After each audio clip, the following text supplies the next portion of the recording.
continuación vamos a realizar la sustentación de la lectura del libro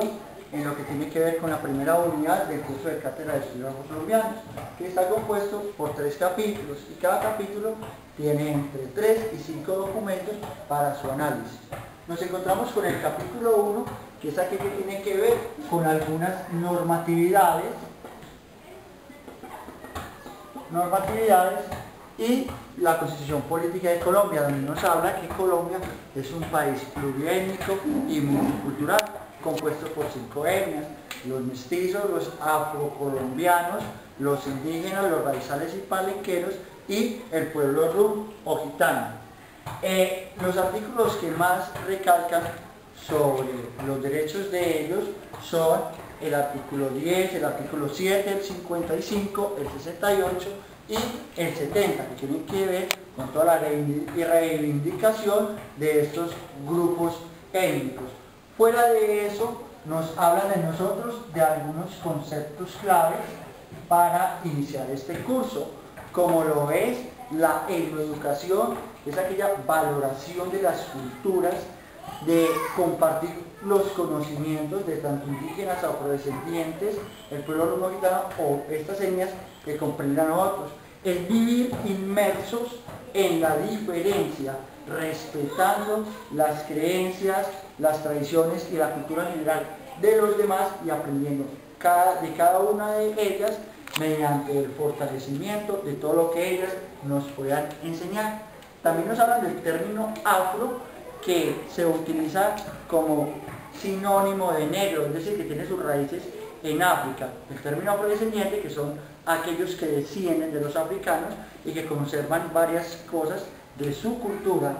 y los afrocolombianos, que son aquellos que radican aquí en Colombia y pertenecen a la etnia afro.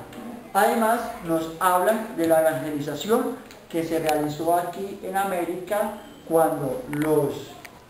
conquistadores entraron y iniciaron todo este proceso, que vincularon a la Iglesia Católica en campañas de evangelización para imponer su propia cultura y empezar a esclavizar a indios y a negros para robarse lo que nos era propio y que se llevaron para el viejo mundo. También nos hablan sobre el territorio y los planes de vida que se deben de respetar a todos estos grupos. Pasamos al capítulo 2, que es lo que tiene que ver con los cimarrones y los palenques. Este capítulo nos habla sobre el proceso de cimarronaje que se vivió, que eran todas esas luchas y batallas sangrientas que se iniciaron para empezar a liberar el pueblo afro de la esclavitud, y la creación de los palenques, que fue un toque más pacífico y más diplomático para iniciar con lo que se conoce ahora como la abolición de la esclavitud. Por eso nos hablan de algunas civilizaciones de África y las culturas de América Latina y el Caribe, todo lo que tiene que ver con los afrocolombianos. Y luego pasaríamos al capítulo 3, que nos hablan sobre lo que es la normatividad en sí y nos profundizan sobre los derechos humanos de estas etnias, además del convenio 169 de la OI. Nos hablan de la ley 70 de 1993, que es aquella que reconoce los territorios baldíos como propiedades colectivas de los afros y otras disposiciones sobre su cultura.